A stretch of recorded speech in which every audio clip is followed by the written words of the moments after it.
A palavra pode. A palavra com Walter Nascimento.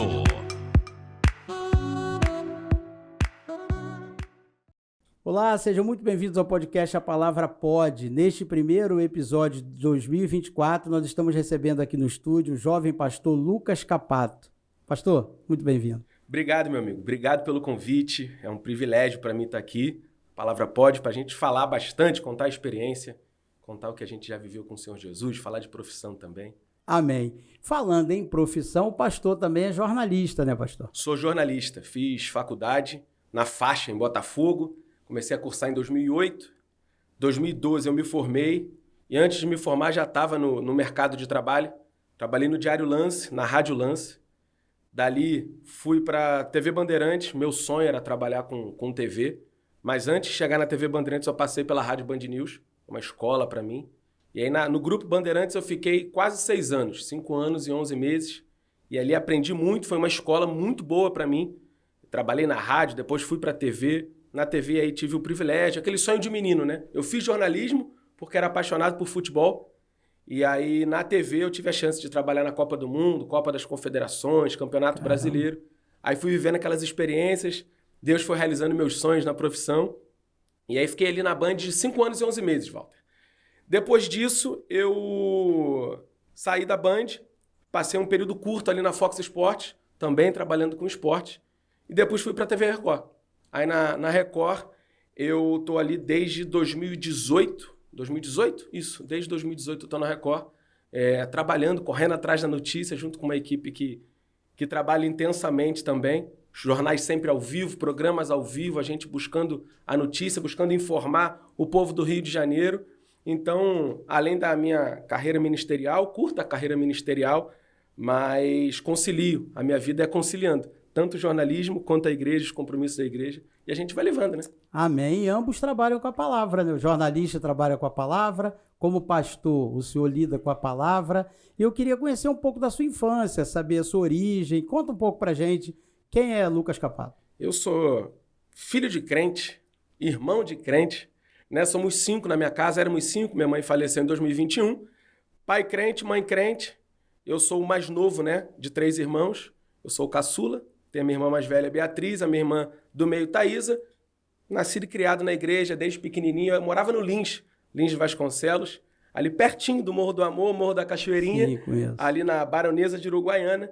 Então, desde pequenininho, já nos caminhos do Senhor. Minha trajetória começa na igreja, né, por conta do meu pai, da minha mãe, das minhas irmãs me levando. Qual a denominação? Ali na Adelve, Assembleia de Deus Lins Vasconcelos. Era o pastor Isaías, depois o pastor Fernando e agora está na direção do pastor José Carlos. E ali eu dei meus primeiros passos, né? Pequenininho, meus primeiros passos ali. E depois eu me mudei para Jacarepaguá. Quando eu fui morar em Jacarepaguá, ficou um pouco distante. Só que aí eu fui fazer parte de uma igreja que era ainda mais distante. Meu pai conheceu uma igreja no Catete, uma igreja pequena. Não era dessas grandes denominações. Sim. E aí minha adolescência foi ali. Só que aí na adolescência, né, Walter? Fui deixando de ir, fui desanimando, querendo saber só de futebol. Aquela fase complicada, né? Aquela fase complicada que na adolescência é uma realidade para muitos, mesmo sendo filho de crente. E aí fui deixando de ir, deixei. E aí com mais ou menos 15, 16 anos, eu fui me afastando da igreja. E aí eu fiquei nessa afastado da igreja 10 anos. Caramba. 10 anos que, assim, ia na igreja quando, né? Meu pai chamou, eu vou. O seu pai tinha algum cargo eclesiástico? Não, meu pai não. Meu pai já é evangélico há muito tempo. Antes de eu nascer, meu pai, quando solteiro, se converteu, se eu não me engano. Não é de berço evangélico, como eu fui. Mas nem meu pai e nem minha mãe tinham cargos eclesiásticos. E aí fui me afastando e me afastei. E aí minhas irmãs firmes caminhando, meu pai firme caminhando, minha mãe também. Sempre te chamando? Nossa, mãe, eu vou. Eu vou. Aí, só que chegou um tempo que eu acho que eles, aquele famoso, entregaram para Deus, sabe? Sim. Vou só orar. E aí eles já não chamavam mais.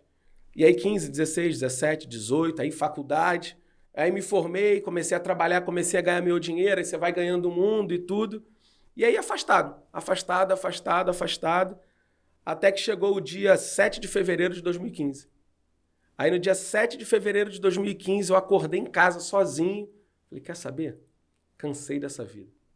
Cansei, não quero mais essa vida de sair, de noitada, de namorar e termina namoro e vai, não sei o quê. Eu falei, Algum vício nessa época? Então, meu pai, minha mãe, minhas irmãs nunca beberam. Eu também nunca tive. Eu vou contar como que eu passei a beber e por 3 anos da minha vida eu bebi. Lá em casa ninguém bebia, família toda crente, tranquilo. E aí eu tô saindo, festa da empresa que eu trabalhava e tal, não sei o quê. Aí vi uma menina.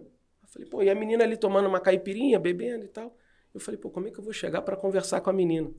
E aí por isso que eu sempre falo que o inimigo, para destruir a nossa vida, ele não precisa de muito espaço, ele só precisa de uma brecha. É verdade. Só de uma brechinha. Aí eu falei, pô, como é que eu vou chegar para conversar com essa garota? Eu vi a menina bebendo, eu falei, vou pegar um copo de bebida, eu fico ali fingindo que estou bebendo, só para conversar com ela. Peguei um copinho de bebida e tal, fiquei ali fingindo, segurando a brecha aí. Eu não bebi, naquele dia eu nem bebi, dei uma bicadinha assim, mas olha a brecha. O inimigo só precisa de uma brecha. Fui, conversei com a menina e tal, a gente ficou, saiu. Foi num sábado isso, se eu não me engano. E aí chega numa quarta-feira, eu falei, pô, vamos sair para algum lugar e tal. A gente foi. E aí eu fui para onde? Sentei num lugar para beber um chopp com ela. E aí no primeiro dia foi só a brecha que eu tinha dado. No segundo dia que eu saí para efetivamente beber, eu bebi 19 chopps, Walter. Eu nunca tinha bebido na minha vida. Eu bebi 19 chopps, isso na zona sul do Rio. E aí... E não ficou bêbado? Não, fiquei muito ruim. Muito, muito. Porque eu nunca tinha bebido. Só que ali vai, a minha menina já era acostumada. Aí bebia, conversava, bebia, conversava, bebia, conversava. E aí, dali pra frente, eu fiquei por 3 anos da minha vida. Porque aí eu comecei a namorar essa menina. E aí a menina bebia. Eu falei, pô, e agora? Como é que eu vou falar que eu não bebo e tal, não sei o quê. Então, assim, da mesma forma que o Senhor Jesus tem estratégias para nos ganhar, o inimigo também tem. Também tem. A partir de uma brecha. De uma vez que eu segurei o copo, dali eu comecei a beber. Minha família nunca tinha bebido, né? Meu pai, minha mãe, nunca vi copo de cerveja na minha casa. Não era um hábito na minha casa. E aí eu bebi até o dia 5 de fevereiro de 2015. E a tua família começou a notar essa diferença em você? Então, você eu não falava, né? Só que a gente acha que é esperto, né? A gente acha que ninguém percebe. E eu não falava e aí tudo certo. Até que um dia eu cheguei mal em casa, né? E aí quando eu cheguei mal em casa, e aí meu pai viu aquilo ali, minha mãe viu. E aí o pessoal costuma dizer que tem a ressaca física, né? Quem bebe muito. Mas ali foi o dia da ressaca moral, Walter, assim. Aquela ressaca que eu olhei, que eu não tinha coragem de olhar pro meu pai e pra minha mãe, assim. Eu não tinha coragem. E aí meu pai, naquele dia, meu pai nunca foi de bater, de gritar. Aí ele só chegou pra mim, assim, eu lembro como se fosse hoje, eu tava no quarto, ele chegou e falou assim, Lucas, para com isso não é um bom caminho pra você. Só que aquilo ali doeu mais do que se eu tivesse levado 10 chineladas, entendeu? Sim. E aí aquilo ali me doeu, assim. Mas... E ao mesmo tempo doeu, mas não tive a força de sair. Aí continuei, até que no dia 5 de fevereiro de 2015, um outro relacionamento, terminei, falei, vou sair com meus amigos. Aí saí no dia 6 de fevereiro, tal, com os amigos, fui pro pagode e tal, não sei o quê. Chego em casa de madrugada e durmo do dia 6 pro dia 7. Por isso que eu falei aquela frase. Quando eu acordo no dia 7 de manhã, sozinho em casa, ele quer saber, cansei dessa vida. Cansei de sair, aí vai, e bebe, e conversa. Vazio, né? Aí você vai, curte, aí chega em casa, acorda, um vazio, assim, que é aquele vazio específico que todo ser humano tem, que só o Senhor Jesus pode preencher. Verdade. E aí eu lembro como se fosse hoje, acordei assim, eu falei, quer saber, cansei, não quero isso mais não. E aí parei. E aí, desde que eu voltei para os caminhos do Senhor, Walter, nunca mais eu bebi. Isso foi uma guerra para você? Não, não foi uma guerra para mim. E esse ponto, não. Esse ponto foi tranquilo para mim. Assim, não tive mais aquele desejo. Não era aquela coisa que quando você volta a caminhar com o Senhor Jesus, você tá ali guerreando. Isso não era um ponto para mim. Era um ponto muito tranquilo.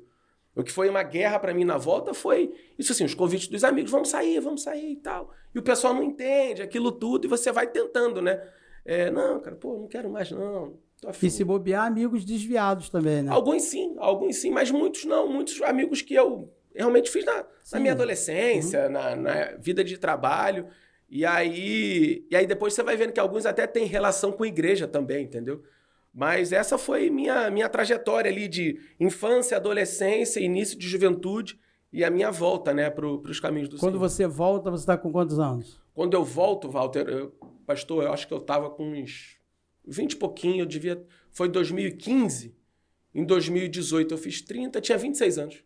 26, 27. E aí volta para a igreja dos seus pais, a Assembleia de Deus? Não, então, quando eu volto para a igreja, eu voltei para a Assembleia de Deus, Igreja Assembleia de Deus de Jacarepaguá, do pastor Gilberto Malafaia. A minha irmã mais velha já tinha sido ali da Assembleia de Deus de Jacarepaguá, com o pastor Gilberto, só que não estava. Só que quando eu fui para aquela igreja, né, ali na Taquara, Meu pai ficou tão feliz, minha mãe ficou tão feliz que eles foram para lá. Foram para lá. Naquele objetivo de Que assim, não, legal, vamos te dar dar um apoio pro meu né? filho. E aí meu pai e minha mãe foram. E aí éramos eu, meu pai e minha mãe. E aí depois a minha irmã do meio, a Thaísa, foi também com meu cunhado. Então ficamos eu, meu pai, minha mãe, meu cunhado e minha irmã. E minha irmã mais velha não era mais dali, porque ela já tinha, né, tava preparando. Anos depois ela se mudou para Recife. Então ela era de uma igreja lá. E aí desde então eu tô ali na Assembleia de Deus de Jacarepaguá, que era a IADJ, né, que a gente chama. E em 2016, se eu não me engano, muda para a ADVEC, a igreja do pastor Silas. Então, o pastor Gilberto Malafaia Era pai do pastor Silas. Ah, é pai do pastor Ele era Silas. pai do pastor Silas. Entendi. A igreja era da Penha. Só que aí o pastor José Santos emancipou o pastor Gilberto. E aí quando ele libera o pastor Gilberto abriu a Assembleia de Deus de Jacarepaguá, fundou a Assembleia de Deus de Jacarepaguá com algumas congregações ali na região e outras um pouquinho mais distante. Quando o pastor Gilberto faleceu, aí essa igreja foi reincorporada na Assembleia de Deus da Penha, que agora é a ADVEC. E aí retorna a ser a ADVEC, entendeu? Hoje eu sou ovelha do pastor Silas Malafaia Filho, que é o filho do pastor Silas Malafaia. A ADVEC tem quantos anos, mais ou menos? Mano, agora você me pegou. ADVEC pastor Silas é pastor ali há 13, 14... Eu lembro muito do pastor Silas na Penha, né? Sim, sim. Agora você me pegou, o pastor vai puxar minha mas orelha deve que ter eu uma esqueci. década, né? Não, tem mais. Tem mais 10 né? anos. Tem mais 10 anos. 2016 muda ali em Jacarepaguá. Rapaz, me pegou. E é uma igreja que depois ela se espalha, né? Hoje Ela se espalha. tem templos aí. Hoje tem mais de 150, né? 150. Só Brasil? Não, tem 150, mais ou menos 150. Brasil, e aí a gente tem igrejas em Portugal também, tem 4 em Portugal, se não me falha a memória, e tem uma em Boston agora nos Estados Unidos, o pastor abriu no final do ano passado, e aí, além de todo o Brasil, né, tem Portugal e tem nos Estados Unidos também. E aí você volta para a igreja com mais ou menos 24 anos e é bem recepcionado. Então, volto para a igreja, e aí a igreja da Taquara, ela é uma igreja grande, né? Agora que estão com cadeiras, diminuiu um pouco, mas assim, 1000 lugares. Caramba. E aí uma igreja grandona, e eu entrava e saía. E naquela época tinha a escola bíblica dominical e depois o culto da manhã. Então, como eu não conhecia ninguém, não queria ficar na escola bíblica dominical, que era na sala, eu só ia para o culto da manhã. Acabava o culto, eu ia embora. Acabava o culto, eu ia embora. Então, eu fiquei mais ou menos um ano ali, as pessoas me chamando, não, eu vou e tal. Mas o que era vergonha? Vergonha, por não conhecer ninguém, é uma igreja muito grande. Entendi. E aí eu entrava, saía. Aí a forma que eu vi de me envolver com a juventude ali, tinha um futebol da juventude. Aí eu falei, bota meu nome aí na lista, eu vou jogar. Daquele dia ali que eu joguei futebol pra cá, eu fui começando a me envolver. Mas o que foi determinante para mim, Walter, nessa minha volta para os caminhos do Senhor foi o quê? Eu, quando volto para os caminhos do Senhor, eu sabia que se eu não tivesse amigos na igreja, eu não ia conseguir ficar. Porque meus amigos todos eram de fora da igreja. Todos eram de fora da igreja. Eu sabia que se eu não conseguisse firmar minhas raízes ali, ter amizade mesmo, né? Não só aquele muito paz do Senhor, né? eu não ia conseguir ficar, ainda mais na minha juventude. E aí eu lembro que eu fiz um propósito, um jejum de 40 dias, de jejum e oração. Assim, eu falei, Senhor, me dá amigo na igreja. Senhor, me dá amigos na igreja. Senhor, me mostra alguém para virar meu amigo, para a gente ir criando um laço de amizade e eu passar a caminhar. E aí Deus me deu amigos na igreja. Por isso que eu tenho amigos que estão lá comigo desde 2015, um deles o pastor Gabriel. Nessa época você já era jornalista, com 24 anos? Já era nessa... E você vê mesmo comunicativo, né? Sim. Você estava com dificuldade de... Era uma dificuldade, e eu, assim, onde eu chego eu converso, eu falo, mas eu tinha aquela resistência ali e tudo de, né, tentar me entrosar. Nessa época eu já era jornalista, estava na reportagem, era repórter da TV Bandeirante. Trabalhava na rua, inclusive. Trabalhava na rua, era repórter, fazendo reportagem, tudo. E algumas pessoas, pessoal que gostava de futebol, principalmente, acho que eu já te vi em algum lugar. Eu falei, faço reportagem. Pô, essa era uma deixa pra tu fazer amizade. Aí né? foi isso. Aí foi jogando futebol na igreja, o pessoal que gostava de futebol assistia os programas esportivos, e aí foram me conhecendo, a gente foi estreitando a amizade, e de lá pra cá já são quase 9 anos de ADVEC, né? A gente pulou uma fase da sua vida importante, e uma pergunta que, principalmente para quem é pentecostal, neopentecostal, não pode deixar de ser feita. Na sua infância, na igreja, sempre Assembleia de Deus, a gente sabe que o nosso Deus, ele fala, né? E muito. O nosso Deus, ele fala através da palavra, ele fala através da profecia, através de sonho. Eu queria saber se o senhor falou com você na sua infância do teu chamado, que você seria um pastor. Como é que foi isso? Eu vi isso a minha vida toda, Walter. a minha vida toda. Eu lembro desde a época da Adelve, né, que eu falei que era a igreja que eu era pequenininho, dei os meus primeiros passos. A vida toda eu ouvindo, tanto que o apelido, né? Cadê o pastorzinho? Cadê o pastorzinho? Perguntava pra minha mãe Yolanda, né? Pra minhas irmãs, cadê o pastorzinho e tal? A minha vida toda eu ouvindo. E aí eu cresci ouvindo isso. Quando eu chego na minha adolescência, eu me batizo ali mais ou menos com uns 14 anos. E com uns 15, 16 eu me afasto dos caminhos do Senhor. Só que quando eu ainda estava nos caminhos do Senhor, e mesmo depois que eu me afastei na minha adolescência, às vezes eu estava andando na rua, o Senhor enviava um vaso, enviava um falar profeta. alguma coisa. Te vejo pregando a palavra, te vejo como pastor, te vejo ensinando, te vejo ministrando. E aí comigo, eu falo assim, como que eu vou pregar? Como que eu vou falar de Jesus para alguém? Como que eu vou ser pastor se eu não abro a Bíblia? E eu preciso ser sincero, Walter. Fui nascido e criado, mas não tinha esse hábito de leitura lá atrás, na minha adolescência. Como que eu vou pregar o hábito? Não sei um versículo de cabeça. Tu veio mesmo frequentando na juventude, na adolescência, a EBD. Frequentando, ia, mas não tinha esse hábito assim de leitura, o hábito do devocional, sim, que é essencial para a gente se manter de pé. E aí eu ficava assim, eu falei, como que eu vou ser pastor? Meu Deus do céu. Aí eu falei, tá bom, Deus está falando aí. Daqui a pouco Deus pegava e lembrava, você vai ser pastor, você vai pregar. E você lá fora. E eu lá fora. E Deus reforçando a promessa. Então, uma coisa que eu aprendi, apesar dos nossos erros, apesar das nossas decisões erradas ao longo da vida, a gente não apaga as promessas do Senhor. Verdade. A gente atrasa as promessas. Eu atrasei promessas para a minha vida. Atrasa. Mas apagar, a gente não apaga. Aí eu fui atrasando, até que quando eu voltei para os caminhos do Senhor, minha vida foi, depois que eu volto para os caminhos do Senhor em 2015, e aí, pastor, assim, foi sempre a minha vida como? Sempre fazendo propósitos, jejum e oração. Primeiro que eu lembro que eu falei esse dos 40 dias, para o Senhor me dar amigos na igreja. E o segundo foi, Senhor, me dá desejo para ler a tua palavra. Me dá desejo para ler a tua palavra. E hoje eu falo, né, com adolescentes, com jovens, tudo converso. Não, pastor, ler a palavra, você é muito crente. Não, não sou muito crente. É resultado de um propósito de oração e jejum que eu fiz com o Senhor. Senhor, coloca desejo em mim de ter vontade de abrir a tua palavra, de ler, de entender, me dá interpretação. De lá para cá, assim, eu passei a ter esse desejo. Então, hoje é difícil eu passar um dia sem separar um tempo para ler, para estudar, para alguma coisa. Aí, quando você volta, como que o pastor vê em você um possível pastor? Porque tem toda essa... Tem um geralmente na Assembleia de Deus, antiga, não sei hoje, você era auxiliar de portaria, diácono, presbítero, para... Então, eu volto para os caminhos do Senhor, 2015, fico ali um ano meio que me escondendo, jogo aquele futebol, começo a me envolver com a juventude, e aí ia ter um retiro da igreja. E foi o último retiro que teve de carnaval, né? Foi em 2016. Aí eu fui e coloquei meu nome lá no retiro da juventude, para quê? Para ajudar na produção. Não sei fazer nada, trabalho manual, sou péssimo. Aí botei meu nome lá para ajudar a carregar uma cadeira, descarregar o caminhão, levar as coisas da igreja pro A tua escala como jornalista era boa, né? Porque carnaval geralmente a gente trabalha. né? Tinha aquele, né? Você trabalha ano novo, ou trabalha carnaval, eu tava de folga, peguei e botei meu nome lá. E aí ajudei a montar as coisas, descarregar o caminhão, tudo que a gente tava levando. E ali eu me envolvi, comecei a me envolver com a juventude da igreja. No que eu comecei a me envolver com a juventude da igreja, 2016 foi, 2017, e aí o pastor Davi, era um pastor que hoje mora nos Estados Unidos, era o líder dos jovens, era o líder dos jovens lá da igreja, e ele pega e me dá uma oportunidade, eu te dar uma oportunidade para você contar seu testemunho, sua volta para os caminhos do Senhor. Eu contei tudo isso, fui nascido e criado na igreja e tudo mais.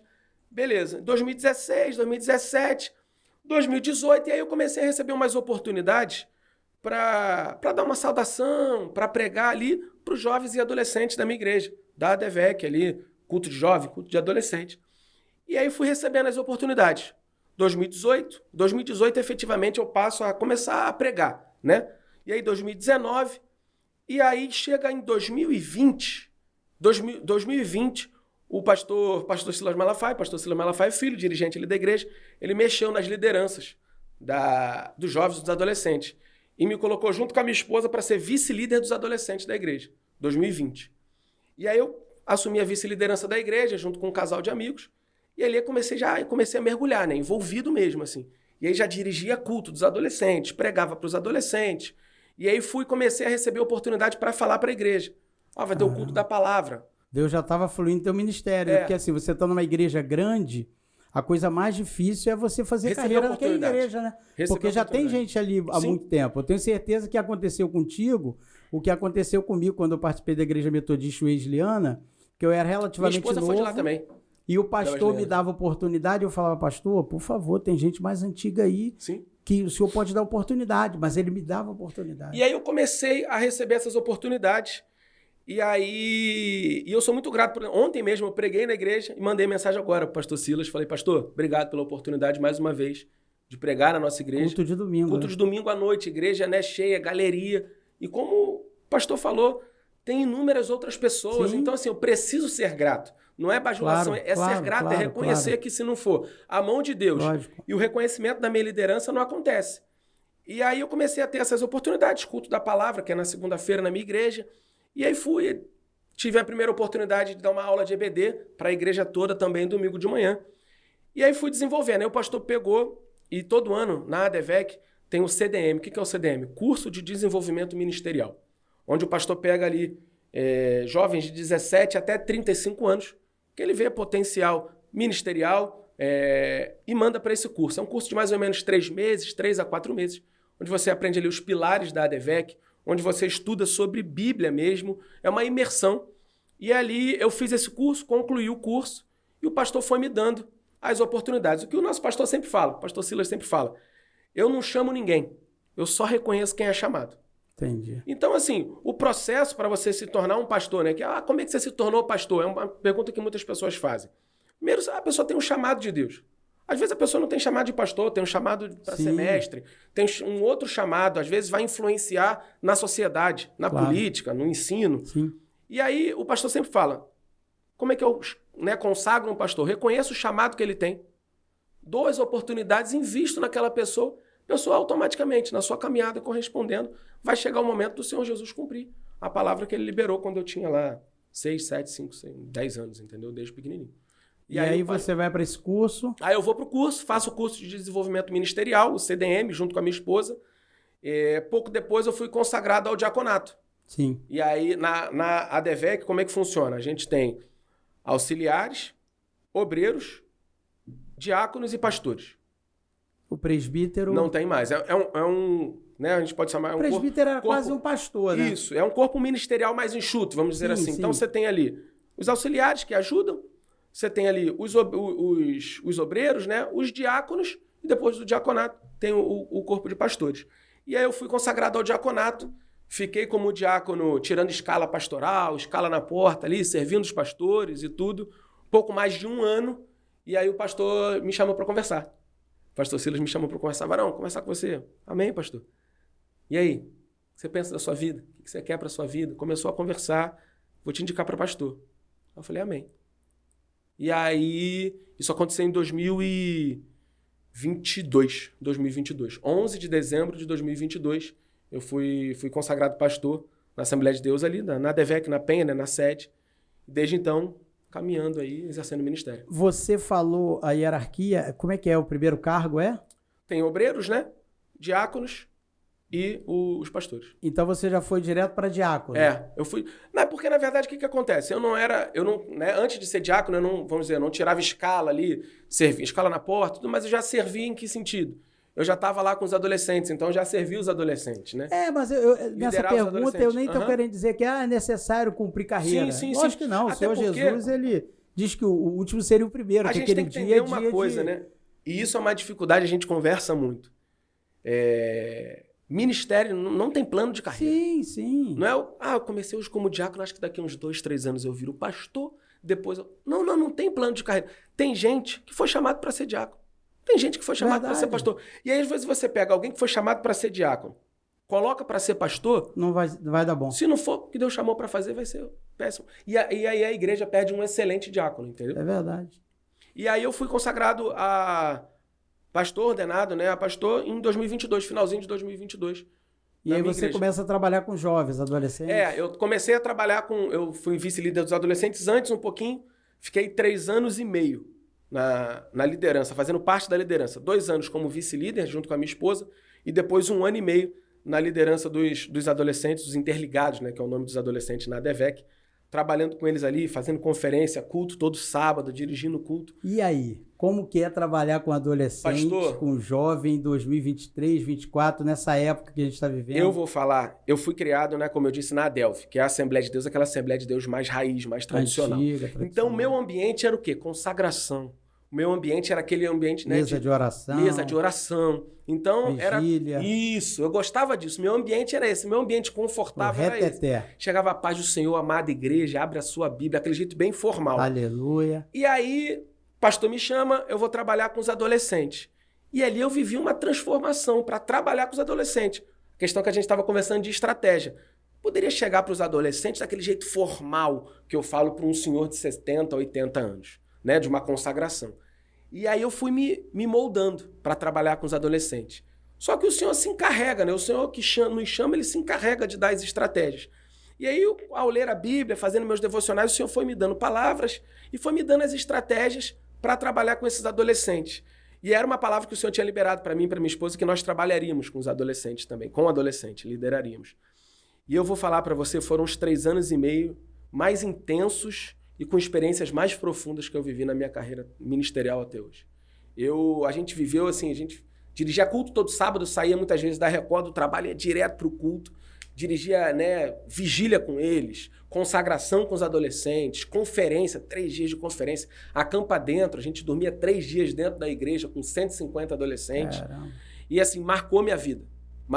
Eu falo assim, mexe comigo porque... Por que isso mexe comigo? Porque foi na minha adolescência que eu me afastei dos caminhos do Senhor. E foi com um adolescente que eu tive a primeira oportunidade ministerial de trabalhar intensamente na igreja. Assim. E aí ver adolescente que chegou ali assim, como eu tava, perdidão, que não queria nada com nada. E hoje eu chego no culto, tá lá o adolescente servindo, tá o adolescente pregando. Isso mexe muito comigo. Ô pastor, como não perder a essência da igreja? E a pergunta faz sentido quando a gente vê a igreja do Senhor Jesus, muitas das vezes, o pastor, ele, para ganhar o adolescente, ele faz o contrário, ele deixa o adolescente mandar na igreja. Uhum. Ele deixa, porque jovem é outro papo, e o jovem vai e introduz na igreja, muitas das vezes o que a gente tem visto aí nos púlpitos. Uhum. Tem igreja que a gente passa, a gente não sabe se é uma boate, se é uma danceteria, ou se é uma igreja, porque o camarada pensa que para ganhar o jovem, ele tem que fazer tudo que o jovem quer que faça. Como é que o senhor dosava isso? Eu sigo muito o que eu aprendi com o meu pastor Silas. Em que sentido? Pastor Silas veio da Assembleia de Deus da Penha, Assembleia de Deus tradicional. O pastor Silas é um homem que vai acompanhando a evolução, né? E aí, por exemplo, uma coisa que mexe muito, né, com os mais tradicionais. Nossa, pastor Silas agora não usa mais gravata na Santa Ceia. O pastor não tem mais gravata, ele aboliu a gravata. Meu Deus! Aí a pessoa vai de blazer e né, uma camisa de malha por dentro e tudo. E aí é o que a gente tem que levar em consideração, Walter, de Gênesis a Apocalipse. Aonde me diz que eu sou obrigado a ir para o culto de terno e gravata? Não tem, né? E aí o pastor Silas falou assim, a Bíblia, o que ele ensinou pra gente, a Bíblia já é o nosso manual de conduta e fé, é o nosso manual de regras. Já tem muita coisa pra gente seguir aqui. Se nós, homens, formos adicionando penduricalhos, a gente torna um fardo para a igreja. E que nem a gente consegue carregar. Que nem a gente consegue carregar. E aí o pastor falou o quê? Use todas as estratégias possíveis para você conquistar o jovem, para você ganhar, né, quem está afastado. Todas as estratégias possíveis, mas que nenhuma dessas vá contra a palavra de Deus. Então, assim, eu com os adolescentes, eu me dou muito bem com eles. Eu brinco, converso, sento para conversar, mas na hora de pregar, se tiver que confrontar, vou confrontar. Se tiver que apertar, vou apertar. Quantas vezes assim, Walter, quantas vezes, pastor, quantas vezes fui pregar para os adolescentes e a palavra era marreta, palavra dura para eles, adolescente de 12, de 13, chegava para mim conversar, vinha conversar, chorava. E hoje agradece. Por quê? O adolescente ele precisa ser confrontado. Essa ideia de não vou confrontar para não perder, você perde o adolescente dentro da igreja. É verdade. Aí você não confronta, só traz palavra de amor, como o meu pastor gosta de dizer, a supergraça, que a tal da hipergraça. Hipergraça, né? Tá, pode tudo, que Deus perdoa. Só que o Deus que é amor, o Deus que perdoa é justiça também. E o adolescente precisa disso, ele precisa entender que Deus perdoa, que Deus dá a segunda chance, mas que Deus é justiça também, ele não se deixa escarnecer. Até assim, porque esse adolescente é o futuro da igreja, é né? isso. Se você Eu não não digo nem que é o prepara, futuro, já é o presente agora. já é o presente. Se você não prepara esse camarada para no futuro ele andar pautado na palavra, É isso. do jeito que o mundo tá, Uhum. para onde a gente está caminhando, a igreja... É exatamente isso, porque olha só, você pega o adolescente, se você não prepara o adolescente na palavra, se você não confronta, se você não disciplina, se você não ensina, ele vai para a juventude já mais ou menos, né? Acha que pode qualquer coisa. E depois ele vai para a vida adulta, né? Fazer parte ali do corpo da igreja, e a gente tem um corpo de igreja fraco, um corpo de igreja que não tem compromisso com a palavra, por quê? Porque é uma cadeia. Então o trabalho de adolescente tem que ser bem feito, para o trabalho da juventude continuar sendo bem feito, para a gente ter uma igreja forte. Se o trabalho de adolescente é mal feito, afeta a juventude, que afeta a igreja como um todo. Pastor, o pastor Silas Malafaia sempre foi uma referência na palavra, né? Uhum. Ele sempre pregou muito bem, gosto Tanto muito que a dele. ADVEC, né? A ADVEC é a igreja da palavra. Que Igreja é o slogan. é isso que eu ia perguntar. A palavra é muito forte, porque a gente vê também em outras igrejas 2 horas de louvor, 5 minutos de palavra. Como é que é o culto da ADVEC? Então, eu preguei ontem, né? Eu tava falando com você. Preguei ontem na igreja. E aí, ontem, 1h10 de palavra. Nosso culto na ADVEC. 1h10 de palavra. Não, ontem foi, mas geralmente, né? Geralmente, você tem 2 horas de culto. Abriu o culto, 2 ou 3 louvores, momento de oferta, avisos, palavras. O pastor que for pregar na ADVEC, ele vai ter no mínimo 50 minutos para pregar. E são só 2 horas de culto? 2 horas de culto. Olha como E bem faz tudo dividido faz tudo, E né? faz tudo isso. Eu já frequentei cultos de 3 horas. Uhum. E mesmo assim, o camarada não conseguia arrematar a palavra. E aí, por que o pastor valoriza tanto, né, a questão da palavra? Primeiro, o chamado dele, o pastor é um mestre na palavra. Sim, sim. E ele bate muito nessa tecla. E lá você não vai chegar num culto na ADVEC, aí pode ser na ADVEC em Caxias, pode ser na ADVEC em São Paulo, na ADVEC em Boston, e você vai chegar lá o culto todo corrido e teve 15 minutinhos de palavra ali. Ah, rapidinho. Não, não vai ter. Seja em Boston, seja em Portugal, seja em São Paulo, no Nordeste, você vai encontrar ali um padrão de 50 minutos no mínimo de palavra. E aí o pastor Silas sempre falou assim, por que eu valorizo a palavra? Em muitas, né, tem outras igrejas que valorizam o movimento e tal. Importante, né? Profecia, importante deixar o Espírito Santo fluir, claro que é importante. Mas o que o pastor sempre fala, se uma igreja é movimentada, né, por causa do movimento, desculpa a redundância, quando aquela pessoa, aquela ovelha for numa outra igreja que ela achar que o movimento é melhor, ela pula o muro. Agora, se ela faz parte de uma igreja que é firmada na palavra, que tem ensinamento, direcionada pelo Espírito Santo, ela pode visitar qualquer igreja. Tanto que o pastor Silas não impede pastor nenhum de pregar em nenhuma outra denominação, ovelha nenhuma pode visitar a igreja, não tem problema nenhum. Por quê? Sabe o alimento que está sendo oferecido. Ele não tem aquele cabresto igual tem as algumas igrejas que você, antigas tinham, você né? é da igreja A, você só prega nas denominações, nas congregações da igreja A, não. Pastor Silas, né, eu já preguei em diversas outras denominações, não tem problema nenhum. Exemplo, para você vir aqui hoje, você teve que pedir o pastor? Converse com o pastor muito tranquilo. Por exemplo, recebi um convite para pregar. Pastor, recebi um convite para pregar quarta-feira que vem na Metodista Wesleyana, da Curicica. Tá na benção? Tá na benção, meu filho. Só não atrapalhar o seu compromisso com a igreja. Quando né? eu estava com os adolescentes, trabalhando com os adolescentes, nos cultos oficiais, eu não saía para pregar. Sim, claro. Mas assim, pastor muito tranquilo, muito tranquilo. Então, assim, por quê? Porque sabe o alimento que tem sido oferecido. Pastor que tem medo de soltar a ovelha, às vezes, para pregar, para abençoar uma outra igreja. Porque não está dando um alimento sólido, não está confiante né? no alimento que está sendo Engraçado, pastor, que o senhor está falando uma coisa. Eu frequentei uma igreja, e eu vou até falar o nome da igreja Nova Vida de Olaria durante um tempo. Minha mãe se converteu na Nova Vida. E lá tem um servo de Deus, o bispo, se não me engano, o bispo Francisco. Rapaz, o pastor, o bispo, tem uma palavra. Tu sabe aquela pregação que quando começa você fica, caramba, não acaba não. Então eu ia na igreja lá só por causa da palavra. Então, o cara tem uma inteligência. O cara pega a Bíblia e ele destrincha assim o texto. Ele vai nos pormenores da palavra e aquilo te traz uma confiança. Pastor, sabe o que mexe comigo assim na palavra? Quando às vezes, como o bispo que o senhor está citando, né? A gente pega para sentar num culto, para ouvir mesmo, para se alimentar. O pastor pega, lê o texto ali e depois ele prega. Vai de Gênesis a Apocalipse, Antigo Testamento, Novo Testamento, assim, numa profundidade, às vezes, com a Bíblia aqui na cabeça, né? Numa profundidade passeando. Que é o pastor Silas Malafaia. Que é o pastor Silas. E o filho dele, eu nunca vi, assim, pregando. Tem o estilo dele? Não, outra coisa, pastor, deixa eu perguntar uma coisa ao senhor. Por que às vezes as igrejas grandes, geralmente os pastores, não sei se é o teu caso, querem seguir a mesma linha do seu líder e querem falar igual o líder, querem usar as palavras igual o líder. Você tem sua essência. Sim, você sim. não é o Silas Malafaia. Sim. Você é o Lucas Capato. Sim. E a gente vê na igreja isso às vezes, né? Imagina o desafio do meu pastor Silas Malafaia Filho, tendo, né, o pai como Silas Malafaia. Um gigante. Não é o mesmo estilo.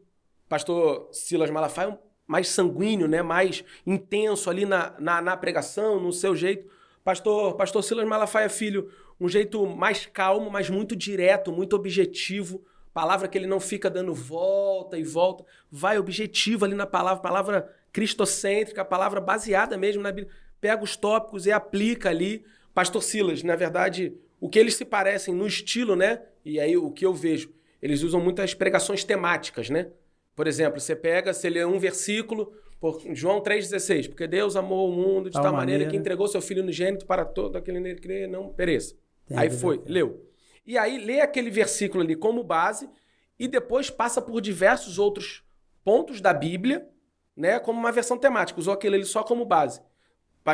Não vejo o pastor Silas Malafaia Filho fazer muitas pregações expositivas, é mais pregação temática, como uma característica do pai também, né? Isso é o que eu identifico, assim. Mas são estilos bem diferentes, assim, tanto na pregação como ali na conversa. Pastor Silas muito tranquilo, assim, mais incisivo, um homem muito decidido também.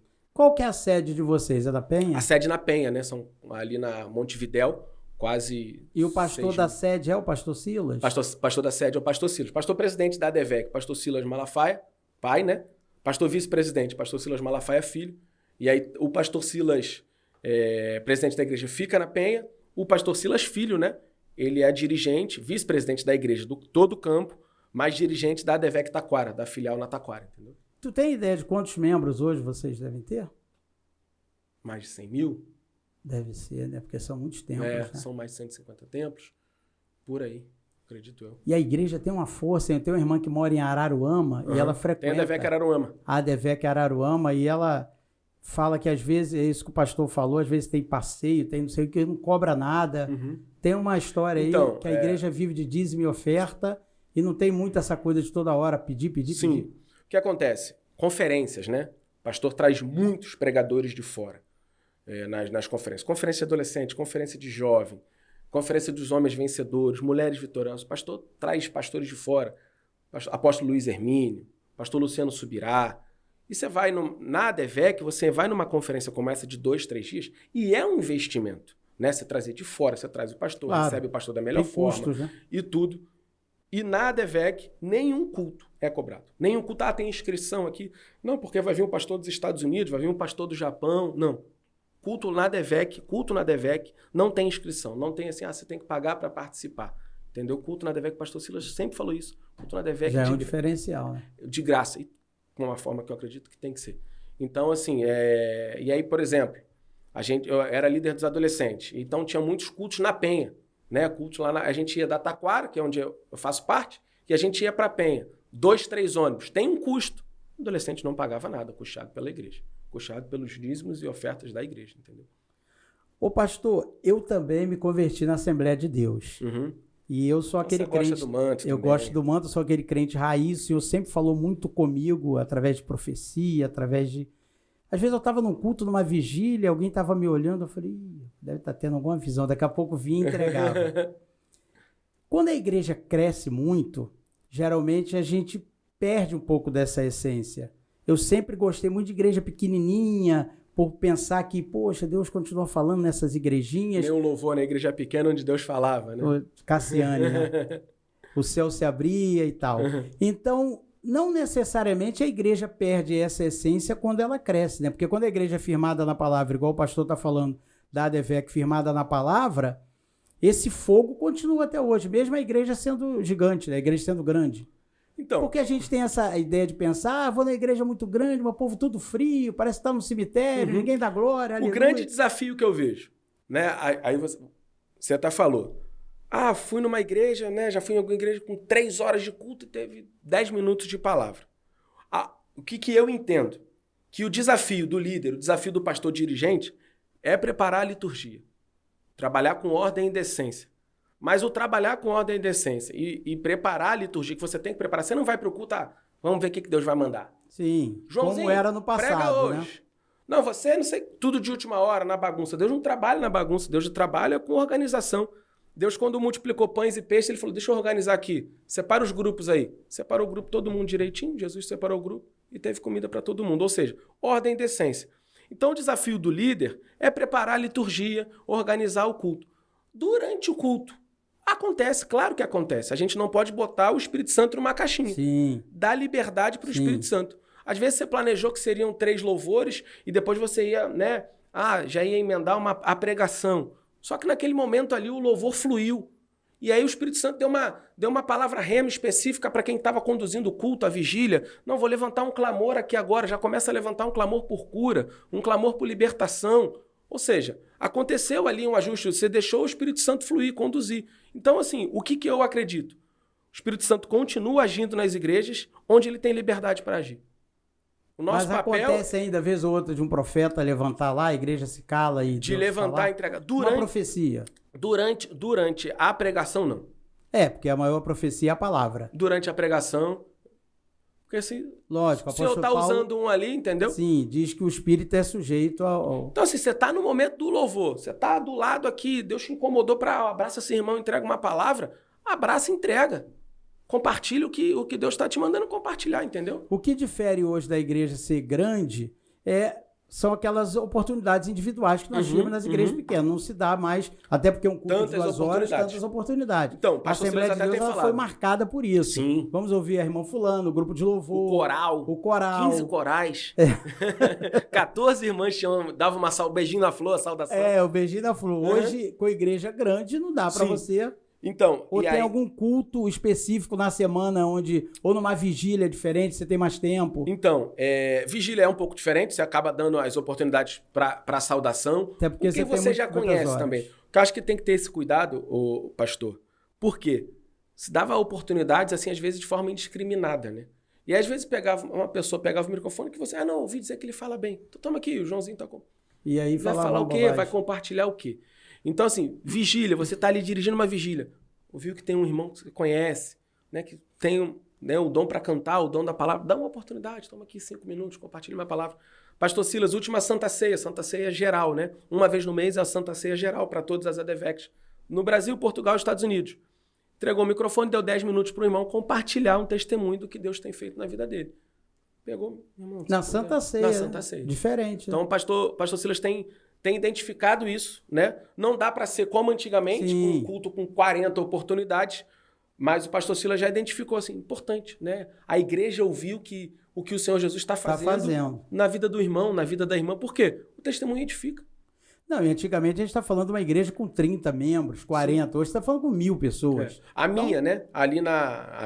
A que eu faço parte, ali na Taquara, que hoje tem ali 900, mais ou menos, era banco, né? Virou cadeira. Mas na Penha são mais de 6.000 pessoas, né? Caramba, então, imagina no templo, no de 6.000. E lota, né? E lota. Santa Ceia. Eu já fui lá. A Santa Ceia lotada, culto de Quinta da Vitória, lotada também.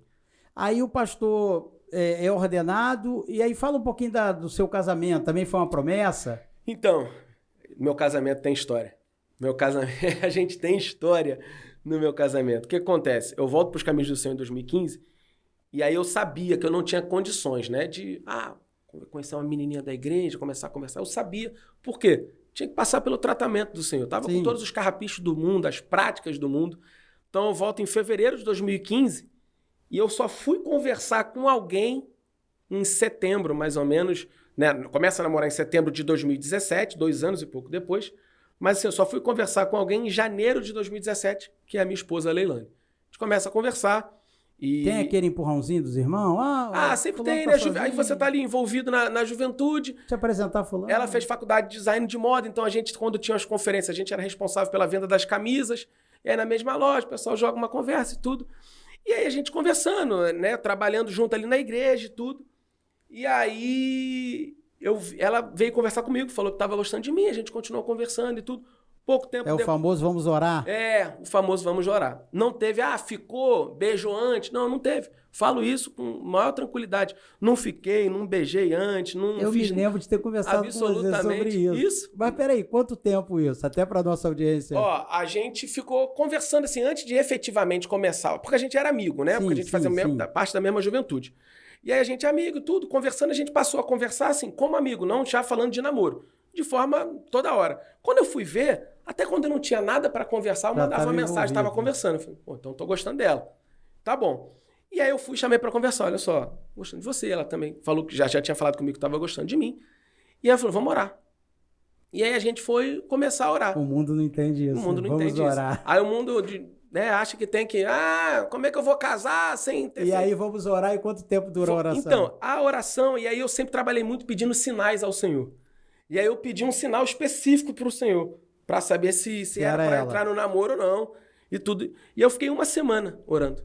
Eu não defini o tempo, só que nessa uma semana que eu estava orando, o Senhor me deu respondeu. O sinal que eu pedi. Pedi ali namoro. A gente começou a namorar. A gente começa a namorar... Eu vou pular um pouco, senão a gente vai tomar muito tempo aqui, senão a gente vai virar 5 horas de podcast. Mas eles começaram a namorar, já tem beijo ou também tem um processo? Não, começamos a namorar dia 16 de setembro de 2017. A gente não fez corte. O que é a corte? Tem gente que namora e durante todo o namoro não se beija, né?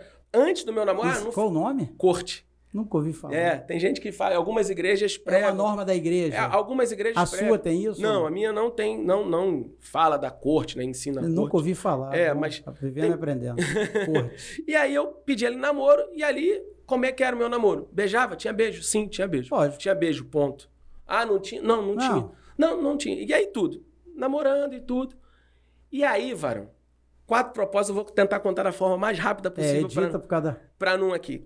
Comecei a namorar. Deu 1 ano e meio, eu falei, pô, tá na hora de casar, né?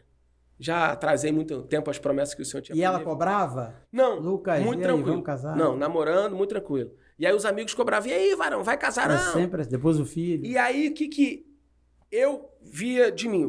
Era um jovem, que era do mundo, voltei para os caminhos do Senhor, 2 anos e pouco. Eu achava que eu passava a imagem, o playboyzinho que voltou do mundão para a igreja e não quer casar.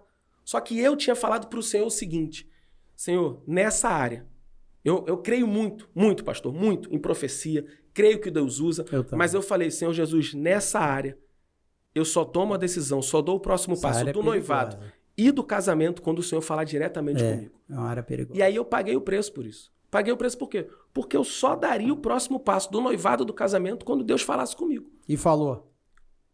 Eu fiz 4 propósitos para Deus falar. Com 1 ano e meio eu comecei a orar. Deus, não é o tempo. É o Jesus. Peraí, calma. Como Deus fala? Então, eu começo a namorar. 1 ano, passou de namoro. Chega mais ou menos ali perto de 1 ano e meio. Eu falei, vou começar a orar. Sim. Mais uma vez pedindo. Perguntando ao Senhor se é o tempo de eu dar o próximo passo. Comecei a orar. Senhor, fala comigo. Senhor, me direciona. O Senhor fala de diversas formas. O Senhor fala através de sonho. O Senhor dá visão. Sim. O Senhor usa os seus profetas. O Senhor fala através da palavra. A primeira vez, nesse primeiro propósito que eu fiz, perguntando se era o tempo de eu noivar, para avançar e casar, o Senhor falou comigo através de uma pregação. Na igreja? Na igreja. Eu na igreja, sentado, conferência na minha igreja acontecendo. Inclusive, pastor Bruno Fernandes, que é dirigente da ADVEC, Recreio, pregando. Ele pregando em um determinado momento, aquele momento que parece que o Senhor tira todo mundo da igreja, parece que só está ele e você na igreja. O Senhor fala assim, não, não e não. E tu sente, né? Na hora testificou, eu falei, é a palavra para mim. E eu, sabe quando você dá aquela murchada? Eu falo, Jesus, amém. Tá, segundo propósito.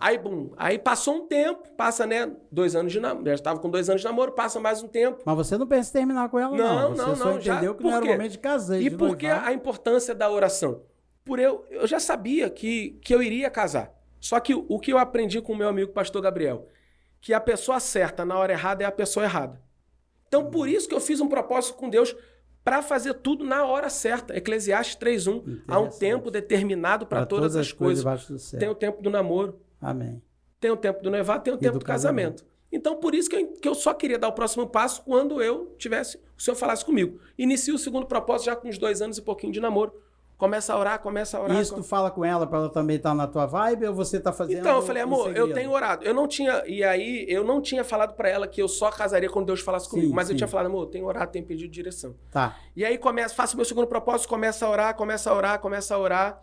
E o Senhor fala de novo, assim, eu tava no monte fazendo uma campanha, ia pro monte ali na Curicica, Monte Sião.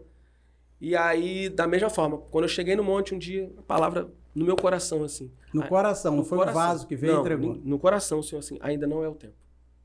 Aí eu amei. Não foi voz audível? Não, tu no sentiu? meu coração. Tá. E aí, meu Deus do céu, eu falei, Jesus amado. Porque eu queria, né? Sim. E eu achava, na minha cabeça, as pessoas vão achar o que de mim, achar que eu não quero Sim, compromisso. sim. E nesse tempo, um parêntese muito rápido aqui, eu tinha saído de um trabalho que eu estava e fui para outro. Quando eu saí, eu fui desligado e eu recebi a rescisão, uma boa rescisão. Acertei o carro, paguei algumas coisas e fiquei com esse dinheiro. Eu emprestei esse dinheiro todo para o meu pai. E aí passou um tempo, né? E aí eu fui iniciar o terceiro propósito. Quando eu iniciei o terceiro propósito, fazendo o propósito, meu pai vai, Lucas, recebi aqui, toma aqui. E meu pai, né, me devolveu o dinheiro que eu tinha emprestado para ele, um bom dinheiro. E aí, quando eu recebi o dinheiro já durante o meu terceiro propósito, falei, e agora? Tá aí o sinal para eu dar entrada na casa de festa, pagar o casamento e dar o próximo passo. E eu lembro como se fosse hoje, mais uma vez, a voz do meu coração, fazendo o propósito, durante o propósito, chegando na Record, estacionando meu carro ali no estacionamento. Quando eu estaciono meu carro, o Senhor falou no meu coração assim, mas de forma muito intensa, tenho provado a tua obediência. E por que o Senhor falou isso comigo? Porque eu tinha falado que eu só casaria quando ele falasse comigo.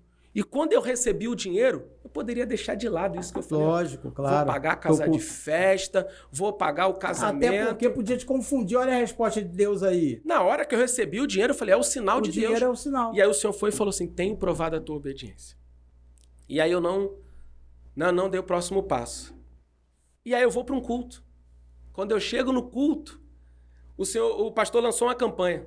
No que ele lançou a campanha, o pastor lança 2 ou 3 campanhas no ano, eu peguei e falei assim, eu vou semear todo o dinheiro da minha rescisão. Eu vou semear no meu casamento, vou semear nos meus filhos, vou semear na minha casa, eu vou semear. Eu peguei e semeei. Entreguei no altar do Senhor todo o dinheiro que eu tinha recebido da rescisão. Um bom dinheiro, um dinheiro que eu conseguiria pagar o meu casamento. E eu semeei. Pouco tempo depois que eu semeei esse dinheiro, eu já estava morando sozinho com os meus pais. Era só eu, meu pai e minha mãe. Uma irmã minha já tinha ido morar em Recife, minha outra irmã já tinha se casado. E eu tinha ali, né, meus pais idosos, aquela missão ali de cuidar dos pais e tudo. E aí foi quando o Senhor falou comigo.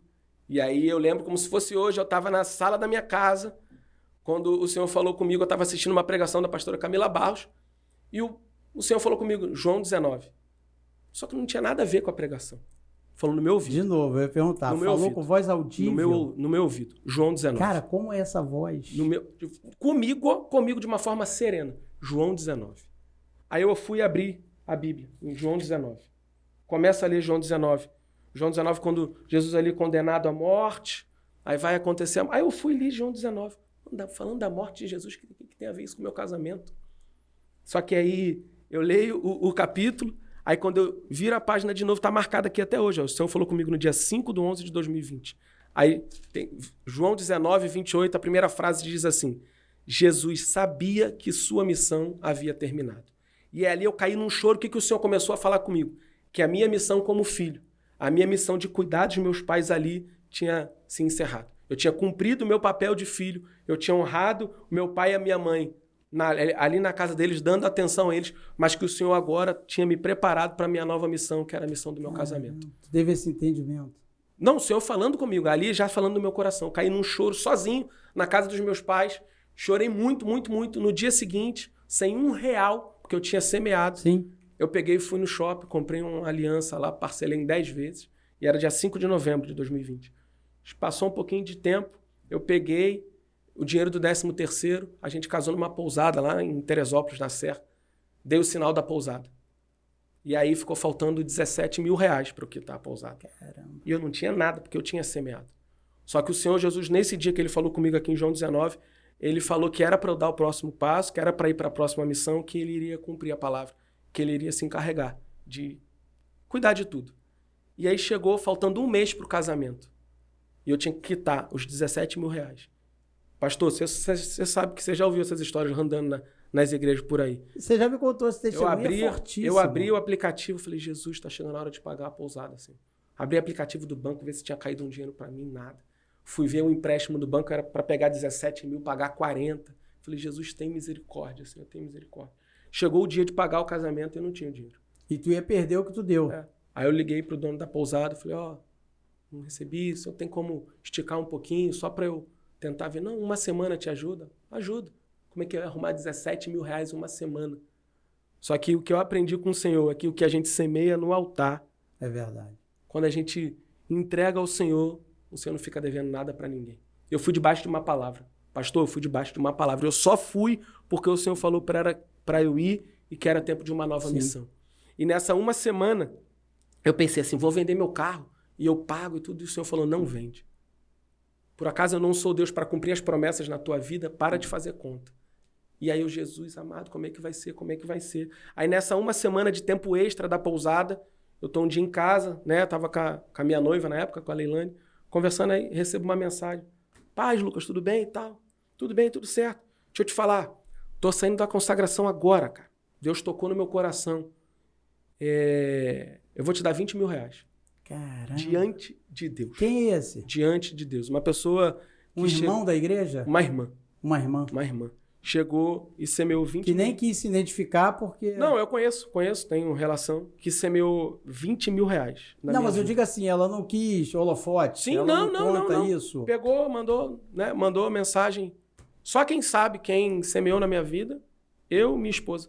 Ela é amiga sua e da sua esposa? É, relação próxima. E pegou. Caramba, tava na consagração, o senhor falou o coração dela. Aí eu peguei os 20 mil reais, paguei os 17 mil. Meu Deus, sobrou 3 mil ainda. Deus é fiel, vai. E depois o Senhor pegou, ainda me deu toda a minha casa montada. A gente não tem dúvida da fidelidade de Deus, mas quando isso acontece, a gente fala, caramba. A fidelidade de Deus me constrange, pastor. Porque muitas das vezes o mundo que a gente está inserido, onde a gente é tão terráqueo, onde a gente é tão apegado às coisas daqui, parece que a gente esquece da eternidade e parece que a gente pensa, caramba, Deus esqueceu de mim, Deus.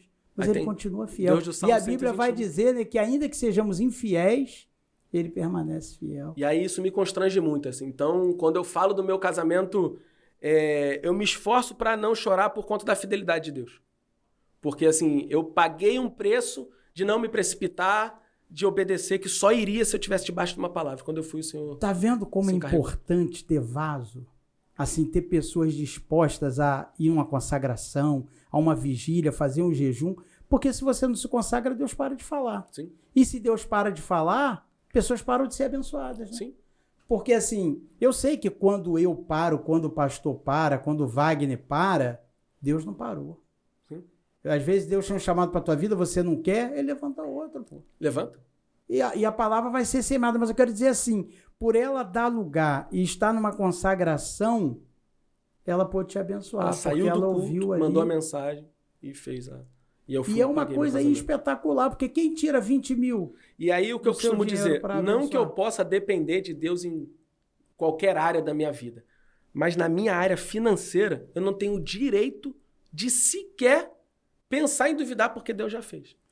Aí, varão, você casa, inclusive hoje a gente sabe que você vai ser papai, né? Você é papai. Caso. Do Davizinho. E tá vindo aí o Davi. Graças a Deus. Primeiro, primogênito. E a ideia é ter quantos, pastor? 2. A gente tem a vontade de ter 2.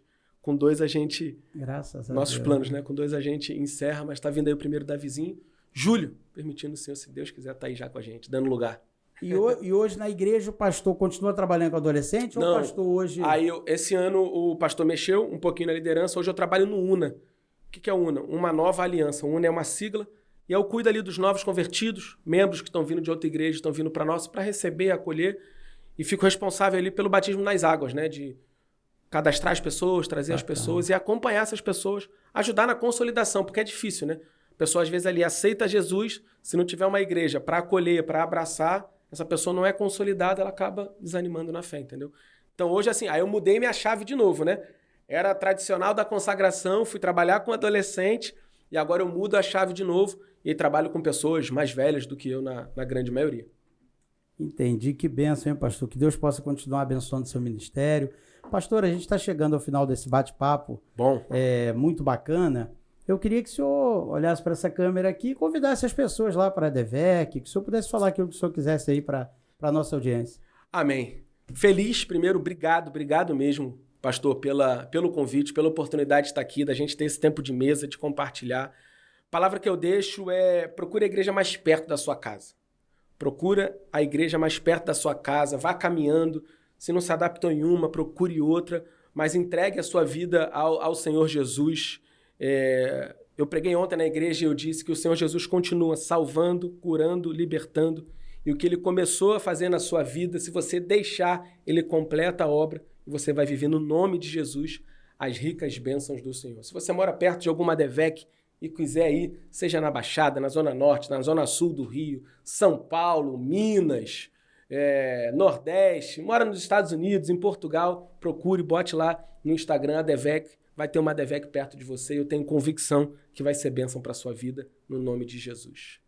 E que bacana, né, pastor? O senhor agora falou da DEVEC no final, mas no início o senhor fala: procure uma igreja evangélica. Procure uma igreja próxima da sua casa. A DEVEC não é a única igreja certa. Sim, uma igreja idônea, de um pastor idôneo. Procure saber quem é o pastor. Procure saber... Porque assim, irmãos, com toda a sinceridade do mundo, a gente não pode entregar aquilo que a gente tem de mais importante a qualquer pessoa. Sim. O pastor sabe que hoje, conforme dizia as profecias, o mundo jaz no maligno e muitas igrejas aí, pseudo-igrejas, pseudo-pastores, falsos profetas, têm feito coisas aí que tá terrível. Então, você procure a igreja mais próxima da sua casa, procure saber quem é o pastor, se o pastor é idôneo, se o pastor prega a palavra e se entrega ali ao Senhor Jesus, que você vai viver novidade de vida. Pastor, eu quero te presentear com uma caneca aqui do nosso podcast. Obrigado. Isso é uma parceria que nós temos com o Ricardo Moreira, Produção e Eventos. Vai estar aí na timeline aí o WhatsApp do Ricardo Moreira, vai estar o telefone e eu queria te presentear. Obrigado, pastor. Uma canequinha aqui do podcast A Palavra Pode. Canequinha do café da hora do devocional. É verdade. Então, pastor, já quero de antemão te agradecer. Muito obrigado. Fiquei muito agradecido com a sua presença aqui. Verdade. E eu queria dizer para você que tem acompanhado o nosso canal, que se inscreva aí no nosso canal no YouTube, @apalavrapod, no Instagram, @apalavrapod_. Fique com Deus, uma ótima semana para você e até o próximo episódio. A Palavra Pode. A Palavra com Walter Nascimento.